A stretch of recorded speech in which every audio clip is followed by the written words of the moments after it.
Zaidi ya miaka 2000 iliyopita, enzi ambazo tarehe, miezi na miaka havikujulikana kama vinavyojulikana leo, kulikuwa na kipindi cha baridi kali, majira yaliyotawaliwa na giza nene. Katika ulimwengu huu wa kale, miti ilinyong'onyea kwa kukosa jua, wanyama walijificha na binadamu walihisi upweke katika ulimwengu uliofunikwa na theluji, wakisubiri kwa hamu kurejea kwa jua. Majira haya ya giza yaliwafanya watu wa wakati huo kuamini kuwa yalikuwa ya kuajabisha sana. Kwa kubarikiwa na majira hayo, jamii nyingi, hasa zile zilizokuwa kaskazini mwa ikweta, zilifanya ibada za kipagani zikiambatana na sherehe, sadaka na desturi za kipekee. Shughuli hizi zilifanyika kwa namna tofauti kati ya jamii moja na jamii nyingine, lakini mara nyingi zilifanyika kuanzia tarehe 17 hadi tarehe 25 Disemba, kabla na baada ya jua kurejea.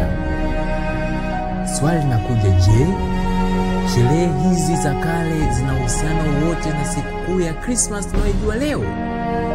Hebu tuendelee kufuatilia. Inaitwa Christmas, sikukuu inayosherekewa na karibu dunia nzima kila mwaka inapofika tu tarehe 25 Disemba. Inahusishwa na kumbukizi ya kuzaliwa kwa Kristo. Lakini je, umewahi kujiuliza kwa nini siku hii imekuwa maarufu sana?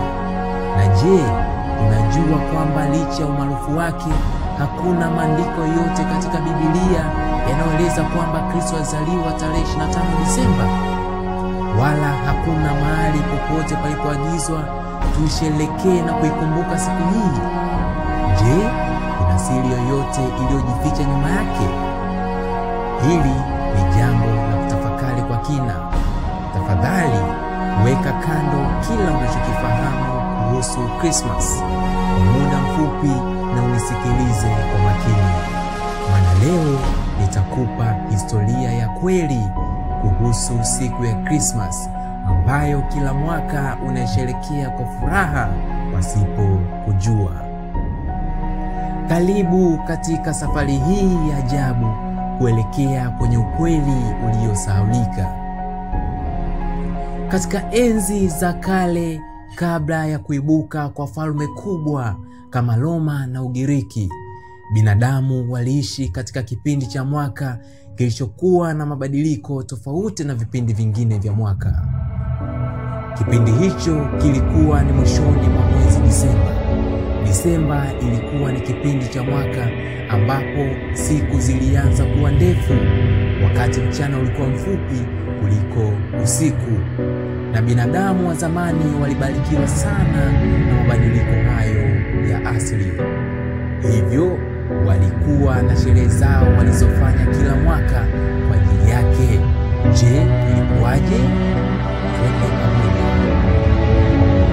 Kama ilivyo kawaida, majira ya baridi yalipoingia katikati ya mwezi Disemba, mchana ulizidi kufupika na usiku ulionekana kuteka dunia milele. Maana yake usiku ulikuwa mrefu zaidi kuliko mchana. Katika ulimwengu huu wa kale ambapo hakukuwa na uelewa wa kisayansi kuhusu mzunguko wa dunia, jamii nyingi zilijawa na mshangao. Kiuhalisia, uchunguzi wa kisayansi unasema kwamba dunia imegama nyuzi 23.5 kutoka kwenye muhimili wake, jambo linaloathiri majira ya mwaka kwa kuongeza baridi na kusababisha usiku kuwa mrefu zaidi kuliko mchana pindi Disemba inapofika. Hii ni hasa kwa nchi zinazopatikana kaskazini mwa dunia. Hata hivyo, sayansi hii ya dunia haikuwepo kipindi hicho. Hivyo jamii nyingi zilijawa na imani na zilifanya ibada kwa ajili ya jambo hili. Je, jua lingewahi kurudi tena? Kutokana na hali hiyo, waliamua kubuni sherehe za kipekee kama ishara ya kusherekea, wakimshawishi na kumwomba Mungu wa nuru na joto kurejesha dunia kwenye mwangaza. Je, sherehe hizi zilikuwa zipi na zilikuwaje? Mnamo mwaka 274 BK, Mfalme Aurelian wa Roma alifanya uamuzi wa ajabu sana ulioacha alama katika historia, kwani alitangaza rasmi kwamba tarehe 25 Disemba ingekuwa siku ya sherehe ya Sol Invictus, yaani jua lisiloshindwa. Kwa lugha rahisi, sherehe hii ilikuwa ya kumwabudu Mungu jua. Kwa Warumi hii ilikuwa ni siku maalum sana, kwani walisherekea ibada ya mungu wa jua aliyeitwa Jupiter, mungu wa kipagani. Sherehe hii ilikuwa inafanyika tarehe 21 Disemba, siku fupi zaidi katika mwaka, na ingekamilika hadi Disemba 25. Kwa lugha rahisi, ilifanyika kuanzia tarehe 21 mpaka tarehe 25 Disemba. Wapagani walisherekea siku ya kuzaliwa kwa mungu wa jua, wakiamini kuwa jua lilianza kushinda giza baada ya solstice ya baridi inayojulikana kwa Kiingereza winter solstice, ambapo usiku ulikuwa mrefu zaidi kuliko siku yoyote ya mwaka. Mchana ulianza kurefuka tena, ishara ya kwamba mwanga ulikuwa unarudi polepole. Sherehe ya Sol Invictus ilihalalishwa na serikali ya Roma, na watu waliendelea kufurahi, kula, kunywa na kusherekea, wakiamini kuwa walikuwa wanashuhudia kuzaliwa upya kwa nuru. Hawakuishia hapo, lakini pia walimwabudu Ashtoreth, wakiamini kwamba ndiye mungu wa mwezi. Si hivyo tu, bali pia ibada hizo zilifuatiwa na ibada ya Saturnalia. Inasemekana tarehe 17 Disemba mwaka 497 KK, Warumi wa kipagani walikuwa na ibada iliyojulikana kwa jina la Saturnalia. Saturnalia ilikuwa ni ibada ya kipagani. Saturnalia ilikuwa ni ibada ya kipagani ya Kirumi, ambapo Warumi walimwabudu na kumsherekea Saturn, mungu wa kilimo na mavuno. Katika kipindi hiki cha Saturnalia, watumwa waliruhusiwa kula mezani na mabwana wao, hali iliyokuwa nadra sana. Maduka yalifungwa na kila mtu alishiriki katika furaha kikamilifu kwa kula, kunywa na hata kucheza kamari. Zawadi zilihitajika kutolewa, jambo ambalo lilikuja kuwa sehemu ya tamaduni za msimu wa baridi. Ama kweli, Saturnalia ilikuwa kipindi cha wazimu, ambapo Warumi walipindua utaratibu wa kawaida na kufurahia uhuru wa muda mfupi kabla ya kurudi kwenye maisha ya kawaida. Wakati Warumi walipokuwa wakisherekea Saturnalia, mungu wa jua na mwezi, jamii za Skandinavia wa Viking pamoja na Wajerumani walikuwa na sherehe yao iliyoitwa Yule. Inasemekana mnamo tarehe 21 Disemba mwaka 220 KK, Mfalme Hrothgar wa Gotland aliagiza kuanza kwa sherehe hii. Katika sherehe hii, watu walikusanyika karibu na moto mkubwa sana, wakichoma mti wa Yule, mbao kubwa iliyowaka kwa siku nyingi.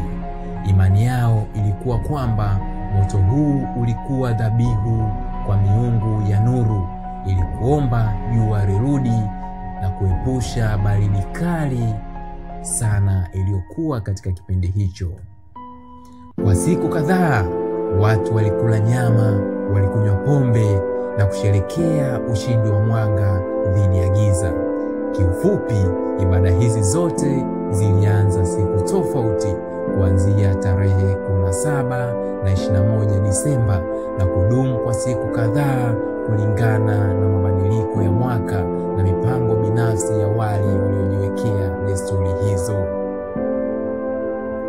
Katika enzi ya mwaka 306 mpaka mwaka 337 BK, mfalme maarufu wa Roma aliyejulikana kwa jina la Constantine alikusanya baraza kubwa la maaskofu wa Kikatoliki katika mkutano uliojulikana kama Baraza la Nikea. Hapa ndipo chimbuko la sherehe ya Christmas ilipoanza. Constantine alikusudia kuunganisha Wakristo wote na kuifanya dini ya Kikristo kuwa dini kuu ya Roma, lakini aliamua kufanya jambo la ajabu. Lengo lake lilikuwa ni kuondoa migawanyiko na kuleta umoja wa miongoni mwa waumini. Walichofanya ni kuunganisha imani za Kikristo na za kipagani, na hili lilifanya sherehe ya Christmas kuwa na uhusiano mkubwa sana na ibada za kipagani. Kwanza, waliondoa sanamu za miungu ya kipagani kama Jupiter na kadhalika, na badala yake wakawaweka Paulo na Barnaba. Hii ilikuwa ni njia ya kubadili sanamu za kipagani na kuziweka kwa maumbo yanayofanana na zile za Kikristo. Walichukua sanamu za mungu wa jua Jupiter na mungu wa mwezi Ashtoreth, na walimfanya mungu wa mwezi kuwa mama wa mungu wa jua. Kwa hivyo walimfanya Ashtoreth kuwa mama wa Jupiter, au kwa maneno mengine, mama wa mbinguni. Hii ilileta mabadiliko makubwa sana katika ibada, kwani ilikuwa ni jaribio la kuunganisha ibada ya kipagani na ibada ya Kikristo. Waliendelea kusema kuwa mama wa Mungu wa mbinguni alidhihirishwa kupitia Maria, mama wa Yesu. Na hii ilikuwa ni mwendelezo wa ibada za sanamu, lakini sasa kwa mwelekeo wa Kikristo. Mambo yalibadilika zaidi kwa sababu siku ya kuzaliwa kwa mungu wa jua Jupiter ilikuwa ni tarehe 25 Disemba. Hii ilichagiza mabadiliko zaidi, kwani sherehe za kipagani zilianza kuunganishwa na sherehe ya kuzaliwa kwa Kristo. Walikubaliana kusema, tuifanye hii kuwa ndiyo siku ya kuzaliwa kwa mwana wa Mungu ili wote tuweze